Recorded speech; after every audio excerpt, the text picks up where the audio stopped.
Hello ಸ್ನೇಹಿತರೆ, ನಮಸ್ಕಾರ. ನಿಮ್ಮೆಲ್ಲರಿಗೂ ಮತ್ತೊಮ್ಮೆ TV5 ಕನ್ನಡ ನ್ಯೂಸ್ಗೆ ಸ್ವಾಗತ. ಸ್ನೇಹಿತರೆ, ನಾವು ನಿಮಗಾಗಿ ಇವತ್ತು ಒಂದು ಒಳ್ಳೆಯ ಭರ್ಜರಿ ಗುಡ್ ನ್ಯೂಸನ್ನು ತಂದಿದ್ದೇವೆ. ಹೌದು ಸ್ನೇಹಿತರೆ, ಕೇಂದ್ರದಿಂದ ರಾಜ್ಯ ಸರ್ಕಾರಕ್ಕೆ ಪರಿಹಾರ ರಿಲೀಸ್. ಹೌದು ಫ್ರೆಂಡ್ಸ್, ಸಂಪೂರ್ಣ ಮಾಹಿತಿಗೂ ಮುನ್ನ ನೀವು ಇನ್ನೂ ಆದರೂ ನಮ್ಮ ಚಾನಲನ್ನು ಸಬ್ಸ್ಕ್ರೈಬ್ ಮಾಡಿಲ್ಲ ಅಂದರೆ ಈ ಕೂಡಲೇ ಸಬ್ಸ್ಕ್ರೈಬ್ ಮಾಡಿ. ಹಾಗಾದರೆ ಬನ್ನಿ ಫ್ರೆಂಡ್ಸ್, ಆ ಒಂದು ಸಂಪೂರ್ಣ ಮಾಹಿತಿ ಏನೆಂದು ತಿಳಿದುಕೊಳ್ಳೋಣ. ಬೆಳೆ ಹಾನಿ ಪರಿಹಾರದ ಬಗ್ಗೆ ರೈತರಿಗೆ ಸೂಕ್ತ ಮಾಹಿತಿ ನೀಡಲು ಜಿಲ್ಲಾ ಮತ್ತು ತಾಲೂಕು ಮಟ್ಟದಲ್ಲಿ ಸಹಾಯವಾಣಿ ಪ್ರಾರಂಭಿಸಲು ಕ್ರಮ ಕೈಗೊಳ್ಳಲಾಗಿದೆ.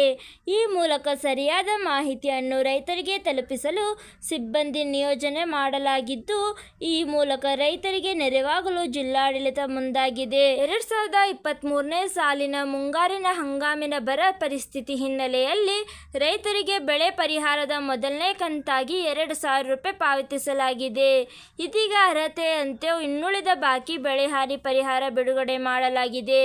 ಜಿಲ್ಲೆಯಲ್ಲಿ ಬೆಳೆ ಸಮೀಕ್ಷೆ ದತ್ತಾಂಶದ ಮಾಹಿತಿ ಆಧಾರದಲ್ಲಿ ಫ್ರೂಟ್ಸ್ ಐಡಿ ಹೊಂದಿರುವ ಪಹಣಿ ಜೋಡಣೆಯಾಗಿರುವ ರೈತರಿಗೆ ಪರಿಹಾರ ದತ್ತಾಂಶದ ಮೂಲಕ ಪರಿಹಾರ ಪಾವತಿಸಲಾಗುತ್ತಿದೆ. ಇವತ್ತಿಗೆ ಇಷ್ಟೇ ಸ್ನೇಹಿತರೆ. ಈ ಒಂದು ವಿಡಿಯೋ ಇಷ್ಟವಾದಲ್ಲಿ ಲೈಕ್ ಮಾಡಿ ಹಾಗೂ ಈ ಒಂದು ಚಾನಲ್ ಅನ್ನು ಸಬ್ಸ್ಕ್ರೈಬ್ ಮಾಡೋದನ್ನು ಮರೆಯಬೇಡಿ. ಹಾಗೂ ಈ ಒಂದು ವಿಡಿಯೋನು ನಿಮ್ಮ ಎಲ್ಲ ರೈತ ಬಾಂಧವರೊಡನೆ ಶೇರ್ ಮಾಡೋದನ್ನು ಮರೆಯಬೇಡಿ. ಹಾಗೆ ಮುಂದಿನ ಇದೇ ಥರ ಹೊಸ ವಿಡಿಯೋದಲ್ಲಿ ಸಿಗೋಣ. ಅಲ್ಲಿ ತನಕ ಬಾಯ್.